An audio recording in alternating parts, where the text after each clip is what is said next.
Welcome back to the Epifano Sports Network, where Nick Epifano, our local McDonald's owner, sponsors the local community, especially the Miami Trace and Washington Courthouse Athletics. We're here with Bob Mowrey.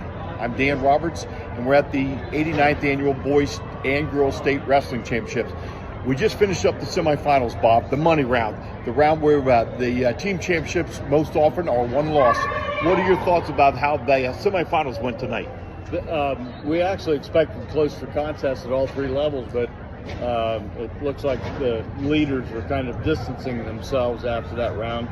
There's still a lot of placement rounds to be wrestled for everywhere from third down to eighth place, and there's a lot of points to be gained there too. But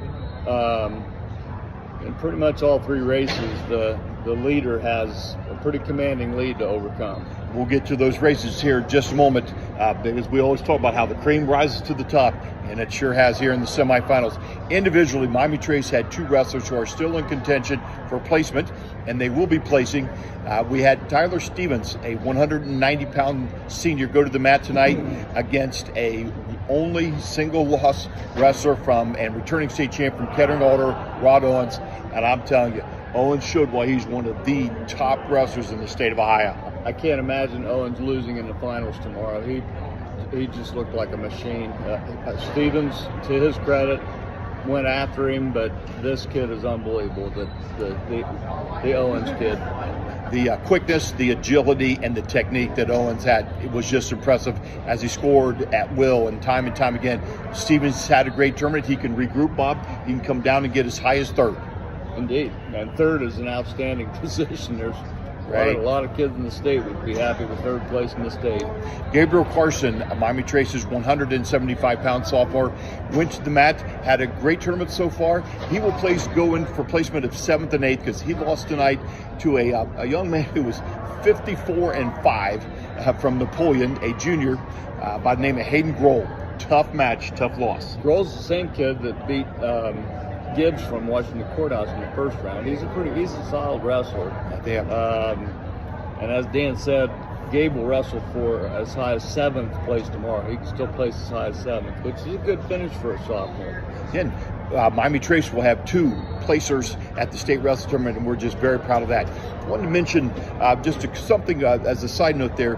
I know Mr. Epifano sponsors McDonald's, and because he has 4 of those throughout the area, one of those in Jamestown. Jamestown has a wrestling coach, the girls coach, Mark Matt, who will be receiving a very special award tomorrow night from the Ohio High School Athletic Association, and that is the Ethics, Integrity, and Sportsmanship Award. Very proud of that accomplishment for that man who's meant so much to the sport of wrestling. Every year the state recognizes somebody for that particular award, and it is indeed an honor for them to receive that. Right. So we're back to the team races here.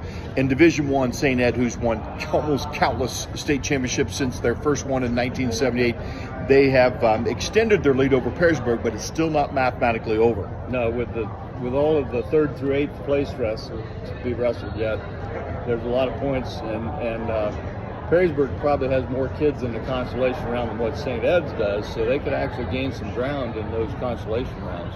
And then in the Division II race, what we thought would be very close, DeSales won the sectional. They won their district title, but Watterson is the team that holds the lead now by about 25 or so points over DeSales, Bob. Yeah, they really distanced themselves in that semifinal round. And there again, DeSales will have more kids in the consolation round. True that. They could close that gap somewhere. They still need to win them. And then lastly, Graham, who has won 20-some consecutive titles we thought might be pushed by Apple Creek, Waynedale. Not happening. Graham has poured it on, Bob. I think they've got it locked.